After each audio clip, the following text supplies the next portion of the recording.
Dyma rhai o blanhigion o'r teulu Tradescantia. Oedd y planhigion yma'n boblogaidd iawn yn y 70au gan eu bod nhw'n tyfu'n sydyn ac efo dail lliwgar piws, ac erbyn hyn maen nhw wedi dod yn ôl mewn ffasiwn.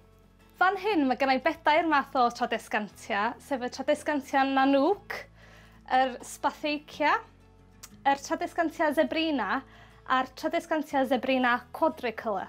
Gan fod y planhigion yma yn tyfu mor sydyn, mae'r dail sy'n agosa at y pridd yn dueddol o fynd yn felyn ac wedyn yn frown oherwydd y diffyg golau.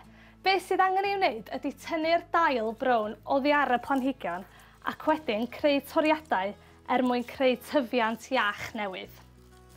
Pan ydych chi'n creu toriadau o Tradescantia, y peth pwysica ydy ffeindio nod, sef y llinell sydd yn mynd ar draws y stem.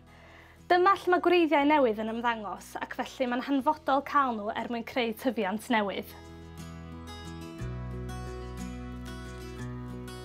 Dwi rwan yn mynd i dynnu unrhyw ddail sydd ar wilod y stem mwyn creu lle i'r gwreiddiau dyfu.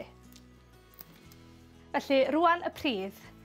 Yn fan hyn mae gennym fi gymysgedd o pethau gwahanol, sef pridd ar gyfer planhigion tŷ, orchid bark, perlite, castia prig enwair, activated charcoal, a dwi hefyd am ychwanegu rice hulls i'r gymysgedd, sef gwastraff o dyfu reis.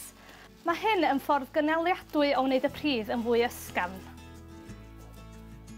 Efo'r Tradescantia, gan ei bod nhw'n blanhigion sydd yn debyg i succulents, tydi'r dail ddim yn licio mynd yn lyb, felly dwi wedi dyfrio'r pridd yma yn barod. A dwi'n mynd i roed y toriad i fewn yn y pridd.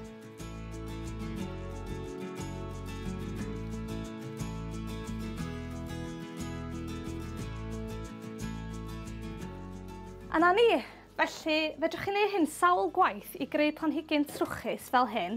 Efo'r rhai yma dwi wedi gadael iddyn nhw dyfu yn hir ac yn dena.